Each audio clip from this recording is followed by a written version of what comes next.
Hello, geeks, freaks, and all those unique. This is EmceeFrodis, and we're blasting into the future for the last time this season with episode 13 of season 3 of Star Trek Discovery, That Hope Is You, Part 2. So this episode was, it was okay. I really wish I had a stronger opinion on it, but, it was good. It wrapped everything up. We took care of the emerald chain, and we found out the source of the burn, and we had some character development from our main characters, but it was just it was very action-oriented, and I'm not saying there was a problem with the action, but I find when there's too much action going on, I get lost in things, and I end up not really caring as much.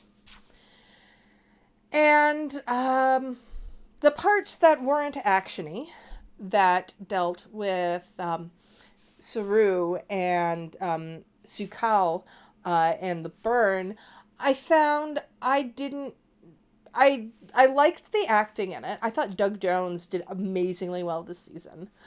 But the interactions between them I found a little uninteresting, just because I was disappointed in the resolution to the burn. And this is not because I wanted it to be a huge conspiracy thing, but the show wanted me to believe that's what it was. And I feel like the show was building up so much this mystery as to what caused it, that to just have it kind of peter out at the end just felt like the writers lost interest in what they were doing. And that was disappointing for me. I wanted to see it go further. Probably my favorite part of this episode was the prominence of Detmer, Owosakun, Bryce, and Reese, who I've started a petition on Twitter. Let's have these characters become main characters. They essentially are at this point. They are in every single episode. They are starting to build them up more, and I think they need to take the next step and officially start to have episodes that focus solely around them. We should not be afraid of that. These are characters that I care about as much as any of the characters in the main cast. Somebody also mentioned needing Dungeons and Dragons sessions for these characters, like how on TNG they played poker. And after hearing that, I'm sorry we haven't had that since season 1, because I absolutely need that. These characters are big enough nerds that, yes, they would be playing D&D. Don't need to do it on the holodeck. No, just at a frickin' table, they're playing D&D. I'm here for that. See, I'm talking a lot about other things because I don't know if there's a lot for me to say about this episode. And part of that comes from the structure of the season. This is not just my review of the final episode of the season, but it's the season as a whole, because I don't feel I can talk about this episode without talking about the season, because this episode is the culmination of that. And I think a lot of my disappointment in this episode is more about my disappointment of the season. And it's not, I say disappointment, my meh-ness about this episode, because there's good things in this episode, and then there's things that I found disappointing. And I think a lot of that is that this season felt disjointed to me. And I actually looked over the episodes of this season, and I don't think I'm imagining things and it being disjointed, because it takes about 4 episodes for the cast to kind of get over their disorientation. It's from episodes 1 to 4 when they're figuring out how to navigate in this new world. We had the first one, which is just Burnham, and then episode 2, which is just Discovery, and then they get together, and episodes 3 and 4 are about fighting the Federation. So episodes 5 to, I guess, 9 are about being within the Federation. And then we had this big break of 2 episodes where we're in the mirror universe, and then we're all of a sudden thrust into the finale. So everything is very segmented off into these separate, stories, and I don't feel they really meshed well together. I think actually it was the mirror universe story that really broke the stride of things. And I love Michelle Yeoh and I love Georgiou, but I really think if this is what they were going to be doing with her, they should have left her in the past. They should have just, had her somehow not be on the ship and then set up her Section 31 show through Strange New World or something. But it really didn't work for me here because we did have this break in the tension of the show, in the tension of the storytelling, and I didn't feel there was enough time devoted to the Emerald Chain. Yes, they had like 1 or 2 episodes where they showed they're pretty bad guys, but I did not get the sense that they were bad enough to really stand up to the Federation. And we got 1 episode establishing that there was problems between Vulcan or Navarre and the Federation, and 1 episode setting up that there were trouble between the Trills and the Federation. But then all of that is suddenly, solved at the end of this episode, and they don't really set up well why all of a sudden these things are okay. And instead of having that all happen in basically an epilogue to this episode, I would have saved that for next season. There were obviously some things that were saved for next season, like the explanation of Book's name. So there is stuff that can happen in season 4. But by rushing Navarre and Trill and having Burnham take over as captain at the end, part of me was wondering if they had thought this might be the series finale. Certainly they did leave some stuff open, but that shot of her walking out onto the bridge in her captain's uniform, there just seemed to be a feeling of finality to it. Now, I'm not saying I want the show to be over, but having Michael be captain does seem like the end point for me after all of this, her having trouble with authority. It just feels like once she gets to the point of being in charge, then her character arc, that kind of feels like a complete character arc to me. If you're having all of these people come back into the Federation, instead of spending time like really diving into the diplomatic complications of them rejoining the Federation, then it feels like you don't have it. I don't know what stories you're setting up. So part of me was wondering if they weren't sure what their plan was in terms of season 4 and beyond. Just my personal opinion. This is not me wanting that at all. But this is just me wondering what the writers were thinking in terms of whether or not this was going to be the end or not. There was stuff I loved about this season. I loved Unification 3. I loved Forget Me Not. These were fantastic episodes that are amongst some of my favorite in Star Trek. And the other episodes are fine, but most of them aren't even episodes that I really dislike. They're just episodes that I don't remember. And I almost feel like that's a bigger sin than being bad. Because if an episode's bad, I mean, as long as you're swinging for the fences, if you swing for the fences and you strike out, at least you tried. But a lot of these episodes just kind of felt like they were there to be there. They didn't feel like anything too big to me. There was something missing this season.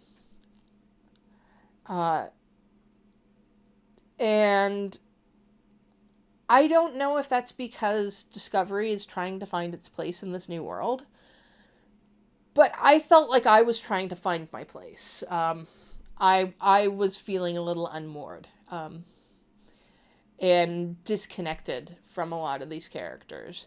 There were some characters that I felt extremely connected to. I've talked many, many times about how much I loved Stamets and Culber and Adira, and I'll add Gray into that this season. I love my queer little family.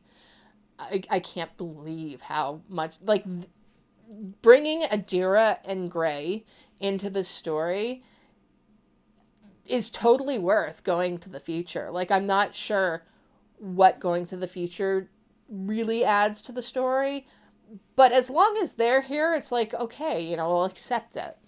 And certainly, I liked Admiral Vance. I think Admiral Vance might be my favorite admiral that we've ever had in Star Trek. I was worried that he was going to turn out to be a bad guy, but he does seem to be straight up, like, a decent guy.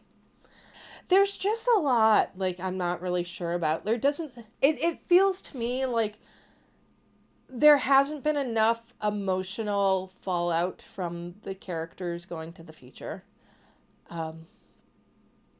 These people left everything they know behind. And I know they're Starfleet, and Starfleet can usually deal with very difficult circumstances, but this is beyond anything that can be expected of them.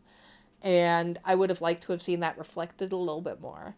I feel like Michael is the only person that we got that from. And even the way they did it for Michael didn't feel quite like that's what they were going for. And I don't know. I enjoyed this series and this season, and certainly I was looking forward to every single episode when it came on. But now that the season is over, I'm kind of like, okay, so that was a thing that happened, but I didn't feel the same sense of growth from these characters. Michael, they seem to be trying to say that, you know, she had this, you know, feeling of disconnection, but now she's connected again. And she's connected enough that she can be the captain. But I haven't really seen that growth from her. It feels more like it was told to me. I'm disappointed that we didn't get to see more of Saru as the captain. It did feel like they leaned a lot on Saru is emotionally compromised by the fact that they're Kelpians who are involved with the burn. And I would have liked to have seen him as being the straight up captain a little bit more. I feel really weird about the fact that so many people love Book, but I still feel emotionally disconnected from his character. And I think a lot of that is because they told me how important his character is. And it's like, it's not that I dislike him. It's just like that I don't feel the same emotional connection that the show seems to be telling me that I should be having to him. I like Grudge, do not get me wrong. I will always love a queen on the show. Always love a cat. And I like the idea of Book. And I certainly like that they brought up this whole empathic thing, and they finally pay it off in this finale by having him being able to use the spore drive. But I never bought his immediate connection to Michael. And I know they had a year together that we didn't see. But that does not excuse things for me. I need to see more of that connection, and I just didn't feel it. And because that was so important to his character, I just didn't emotionally connect to it, and I feel bad about that. Yeah, so I think for me, like, this season, it's not bad, it's not good, it's disjointed, and it's okay. I do think that if I'm going to go back and watch a season of Discovery, it's going to be seasons 1 or 2. And this season, with the exception of the ending shot, which I did feel like was trying to like sum up the show in case they didn't come back, but this season did feel more like it was trying to build things up for the future, because not a whole lot happened. It did feel more like we need to take some time to get these characters into a place so that we can have storylines in this future. It was all a lot of world building. I felt like there could have been more done with these characters because they have spent a lot of time, and a lot of people have complained about the fact that this version of Star Trek is a lot more character focused than previous itinerations. But I wasn't feeling that this season. I didn't feel the same connection to the characters as I had previously. And I don't like that. One of the reasons I like Discovery is how much connection I have to these characters. And I didn't, for the main with the exception of Stamets and Culber, the characters who were in the main credits, I didn't feel as much as an emotional connection to as I did the characters like Detmer and Awoshikun, who I really think need to be added to the main credits because they are main characters at this point. So, please tell me what you thought of That Hope Is You Part 2. Tell me what you thought of Season 3 of Star Trek Discovery as a whole. I'm sorry these thoughts have been really disjointed, but the season was disjointed, so what are you going to do? But comment down below if you like my videos. Please subscribe to my channel. I am done with Star Trek Discovery reviews for now, but I'll be reviewing WandaVision starting next week, and I'll be doing more Star Trek videos. I'll be doing video essays, and I've also started to rewatch Star Trek Voyager, so I think I might end up doing some Voyager videos. Maybe I'll do full season reviews of Voyager, just because since I'm rewatching it every episode from the beginning, I'm having some feelings about it. But I also do Star Wars, Supernatural, Doctor Who. I do lots of pop culture and geek videos, so please keep a lookout for those. If you'd like to support me, you can go to my Patreon and get access to early videos, polls, and other things. You can also buy me a coffee. If you'd like something to wear, you can go to my TeePublic or Redbubble, where you can get some of my geeky graphic designs. Today, I am wearing my Exit Pursued by Bear shirt, because that's how geeky I am, is by doing some Shakespeare references. But until next time, live long and may the Force be with you.